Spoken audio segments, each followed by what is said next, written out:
আজকের আমাদের site scene. এই গাড়িটা প্রথম দিন থেকেই আমাদের সাথে আছে। আমরা আজকে বেরিয়ে পড়েছি। আমাদের আজকের ট্যুর গাইড হচ্ছে অবসর হোমস্টে থেকে একদম বিন্দু পয়েন্ট অবধি।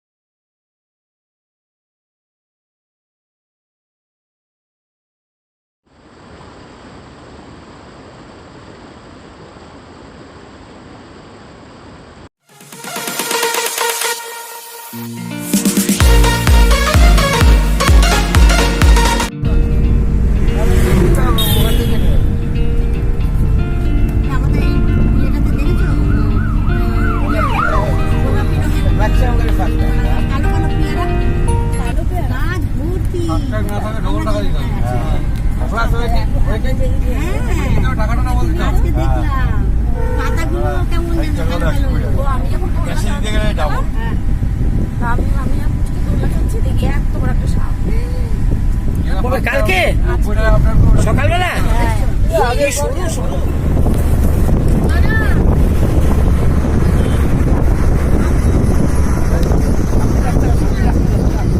সামনে রাস্তাটা দেখো, সামনে রাস্তাটা একটু দেখো, চলো।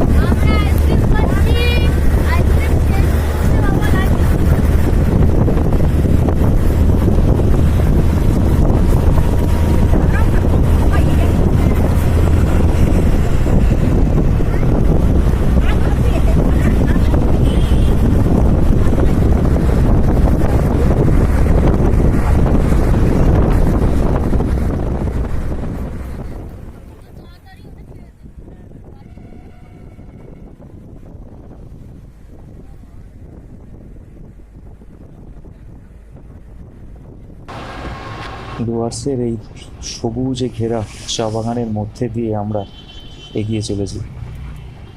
আমরা আরেকটু বাদে গিয়ে একটা স্পটে দাঁড়াবো, সে চালসা। চালসা স্পট চলেই এসেছে, একটুখানি বাকি আছে আর। দেখ, আমরা এখন চালসা স্পটে এসে দাঁড়িয়েছি। সবাই ফটো তুলে নেওয়ার মধ্যে ব্যস্ত। সঙ্গে আমার ছোট্ট 2.5 বছরের মেয়েটাও ফটো তোলার জন্য লাফালাফি করছে। চারিদিকে পুরোই সবুজ সবুজ চা বাগানে ঘেরা এই চালসার পরিবেশ যেন অক্সিজেনে ভরা এই পুরো রাস্তা। যারা এখনও ডুয়ার্সের এই সবুজ চা বাগানকে প্রত্যক্ষ করেননি, আমি তাদের বলবো একটু কলকাতার এই ধুলোবালি শহর থেকে বেরিয়ে চলে এসে একবার দেখে যান। খুব ভালো। বর্ষাকালটাকে বাদ দিয়ে শীতকালে নভেম্বর, ডিসেম্বর, জানুয়ারি সবুজ যেন আরও বেশি মনোরম লাগে এই চা বাগান।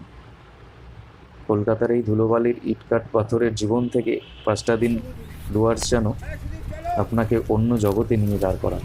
চলো চলো চলো চলো, আবার কোথায় যাবো তার ঠিক নেই, কত দূর।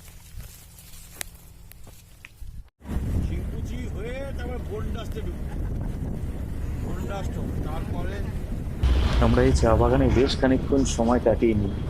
এবার বেরিয়ে পড়েছি আরেকটা স্পটের দিকে। অবশ্যই এই স্পটটা নাম আপনাদের অনেকেরই জানা আছে। স্পটটার নাম হচ্ছে সামসিং। ডুয়ার্স থেকে একটুখানি দূরে পাহাড়ে ঘেরা এই স্পট, ছোট্ট জায়গা সামসিং। চলুন একবার সামসিংটা ঘুরে দেখা যায়।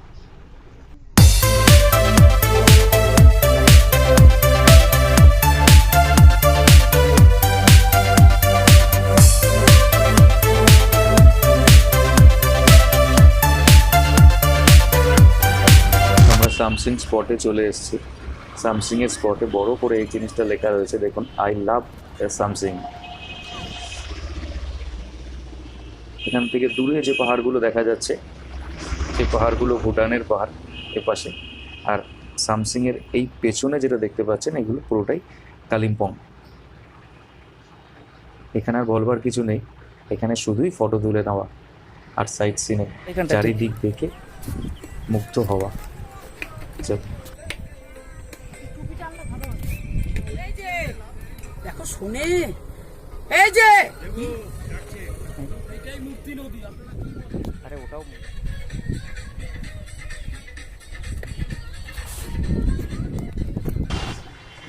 এই দূরে যে পাহাড়গুলো দেখতে পাচ্ছেন, এদিকে পুরো পাহাড়ে ঘেরা সবুজ।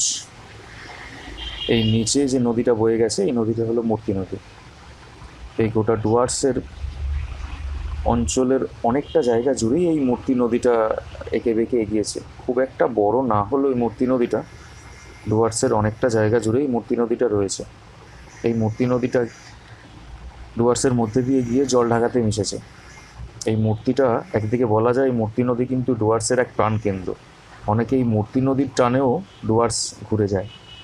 মূর্তি নদীর পাড়েও অনেকগুলো রিসর্ট, সরকারি হোটেল, অনেক কিছু আছে, সেখানেও লোক এসে রাত কাটিয়ে যায় শুধু এই মূর্তির টানে।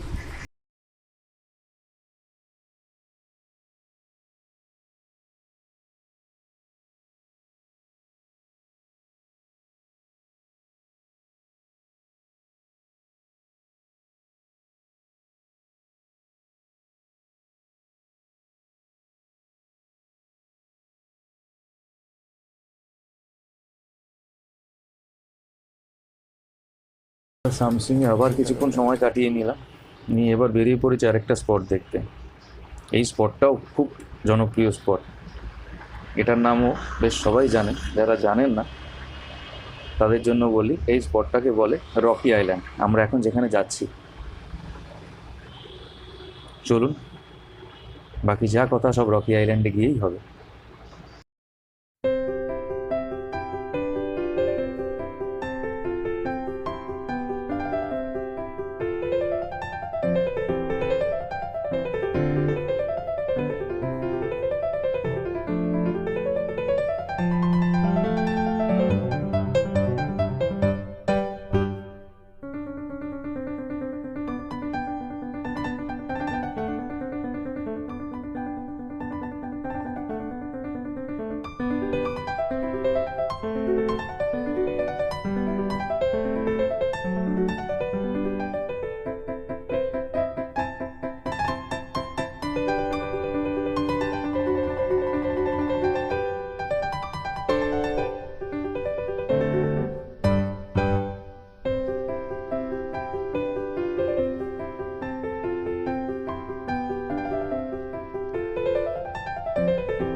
আমরা এখন রকি আইল্যান্ডে চলে এসেছি। এটাও সেই মূর্তি নদী, সেই কোন ওপর থেকে এই নদীটা নেমে এসছে। দেখুন, এইটা আমার এই পেছন দিক দিয়ে ওই নদীটা পুরো বয়ে যাচ্ছে।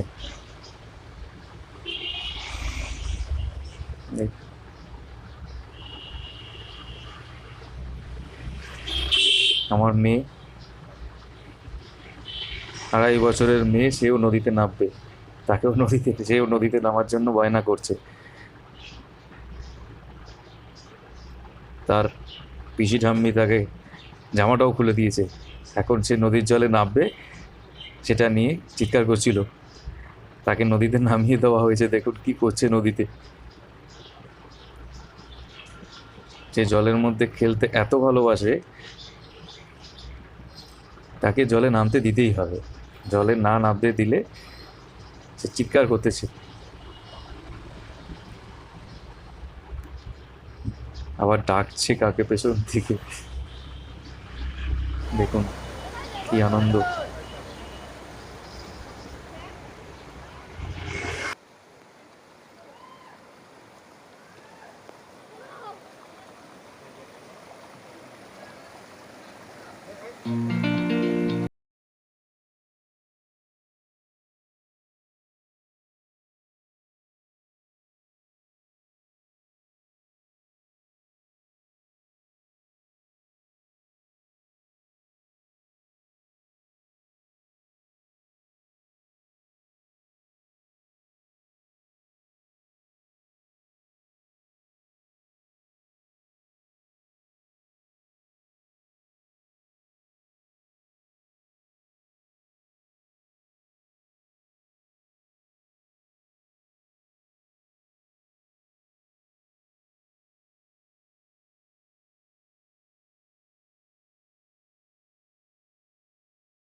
এবার আমরা রকি আইল্যান্ডকে পেছনে রেখে আবার আমরা একটা নতুন স্পটের খোঁজে বেরিয়ে পড়লাম।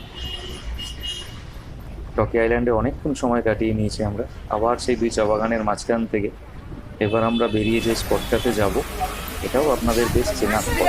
যারা ঘুরতে বেরোন, যারা ঘুরতে বেরিয়েছেন তারা এই ঝালং স্পটে আসেননি, আমরা ঝালংয়ে চলে এসেছি।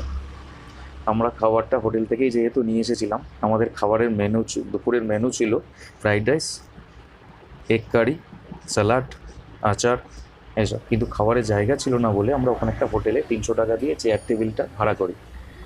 ওখানে বসে আমরা দুপুরের এই খাবারটা সেরে নিয়েছি।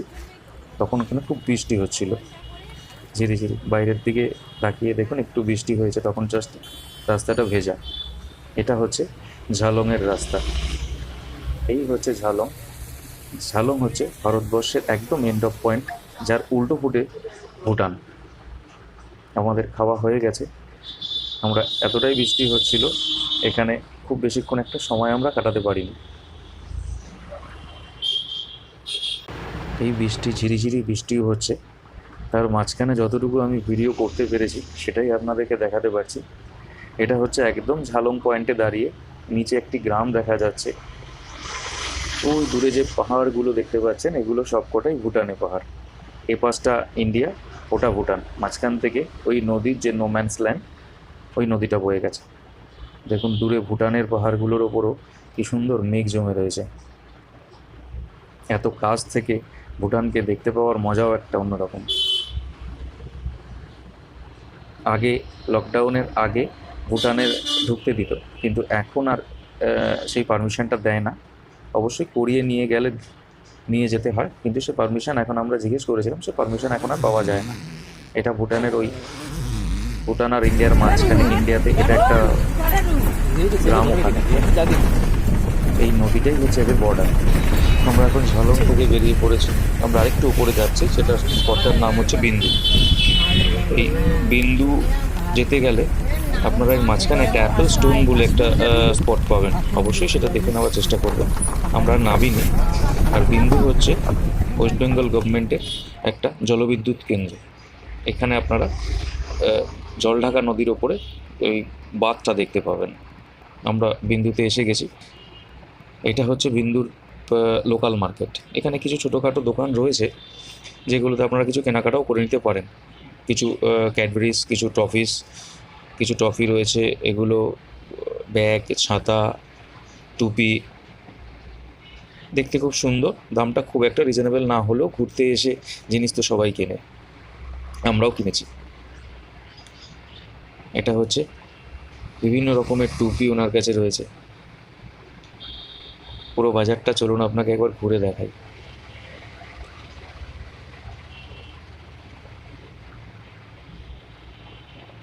এগুলো সব লোকাল ট্রফি, ওখানে নিজেরাই এরা এখানে বানায়।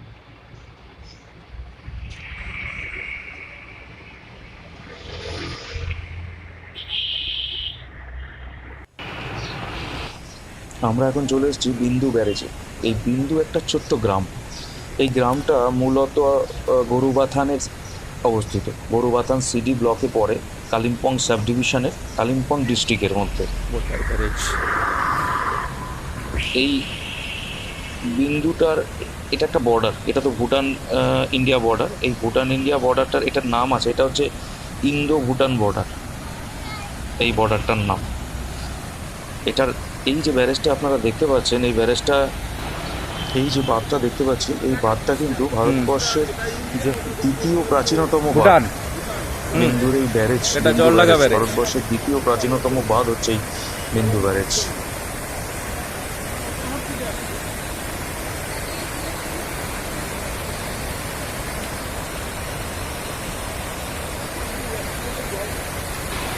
এখানে এই ব্যারেজটা, জলের এত আওয়াজ যে আমরা এখানে কিছু শুনতেই পাচ্ছি না, বরং এখানে চুপ করে থেকে জলের আওয়াজটাই উপভোগ করো।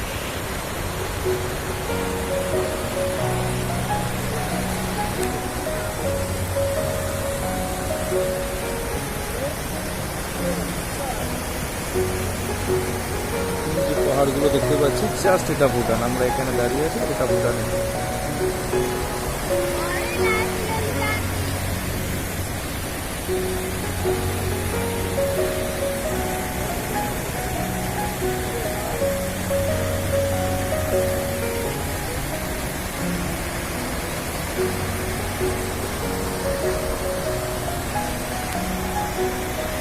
আগে এটা থেকে ভুটানে যাওয়ার রাস্তা ছিল।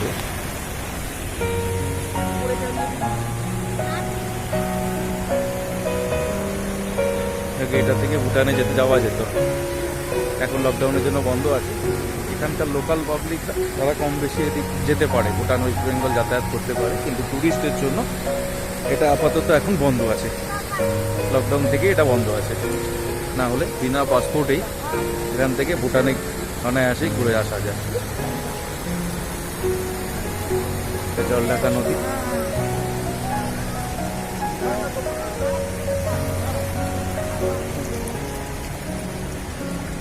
বড়